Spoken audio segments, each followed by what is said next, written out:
During the spring on Sunday afternoon, I love to have the family over for a light lunch, and nothing is better and more satisfying than a grilled panini. So today on this episode of Cook This, I'm going to make a grilled chicken and brie panini with a mango chutney.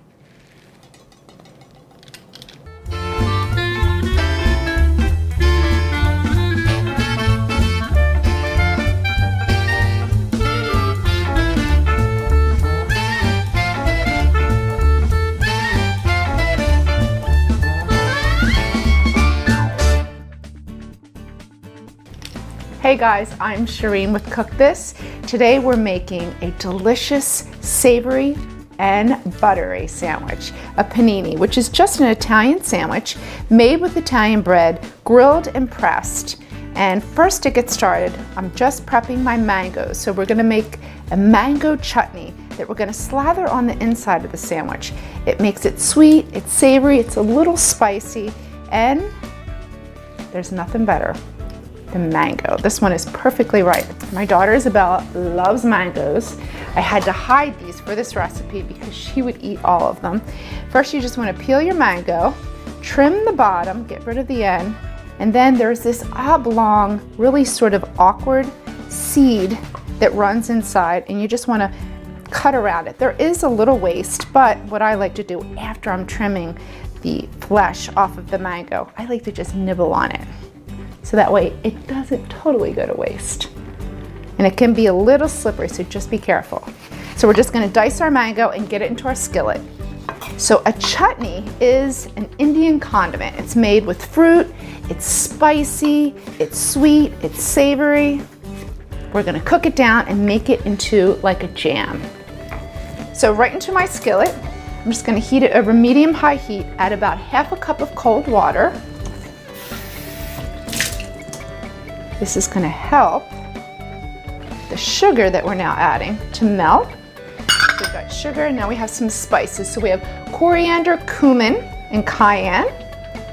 So that's going to give us our savory, that little bit of heat from the cayenne. Salt and pepper. Now we're just going to bring it to a boil and let it cook until it becomes a jam. About 8 to 10 minutes. And I'm going to add a little bit of acid as well from some freshly squeezed lime. This is so fresh. It's bright, it's sweet, it's savory. So while our mango chutney is cooking, I'm just going to reduce it down till it gets that beautiful sort of jam-like consistency. We're going to prepare our brie. So I'm using really any neutral, medium flavored brie. There's some that are really intense. This one's kind of just a mellow flavor. And now we're just gonna slice it into 4 slices because this recipe will make 4, and you're just gonna slice it right down the center, and the best way is just to make sure your brie is chilled. That way it just slices so much easier. And that way we can quickly assemble our sandwiches.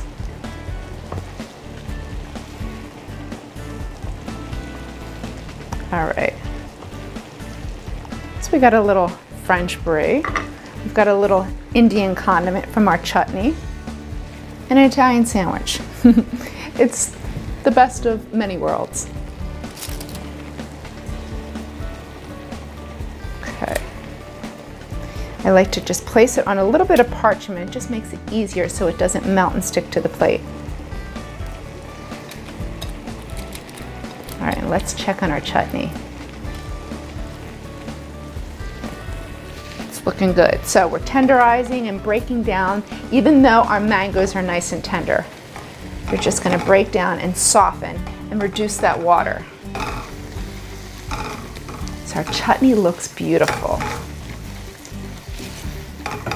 Okay, you could make this up to a day in advance. Just keep it in your refrigerator. Now let's just assemble our sandwiches. So I already went ahead and grilled my chicken. So you want boneless, skinless chicken breasts, so they're ready to go.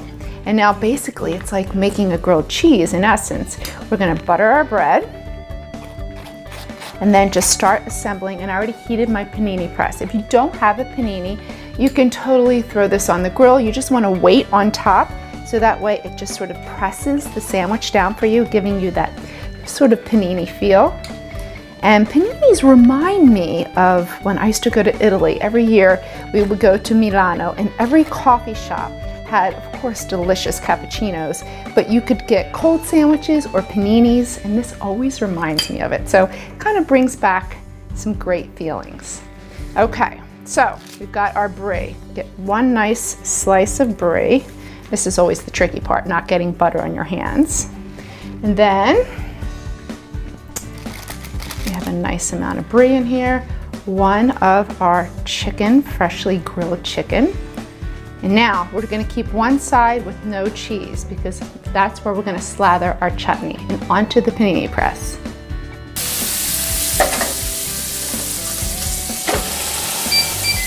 All right, let's check on our paninis. Oh, they look beautiful, perfectly golden. Cheese is melted, ooey and gooey. And now we just need to finish it with some cilantro. Now to finish our paninis. So the reason why you only want to place cheese on one side is because now we can pop off the top, finish it with our chutney. If we added the chutney while it was grilling, it would just sort of ooze out and caramelize and be all over the place. And we don't want it to ooze out. It's too good. All right, so you just want to spread it over your chicken, as much or as little as you want. You're definitely going to have some of this chutney left over. All right, finish it with some freshness with my favorite cilantro. You could also use parsley. Look how pretty that is. Ah, I love it. Make sure I put my top on the right way. Come on, look at that. That is not an ordinary sandwich. Just gonna slice it right on an angle and just serve them. Who wouldn't love that? For this recipe, go to the newspaper's website and visit me on Facebook and Twitter for more culinary tips. I'm Shereen with Cook This. Thanks for watching. See you next week.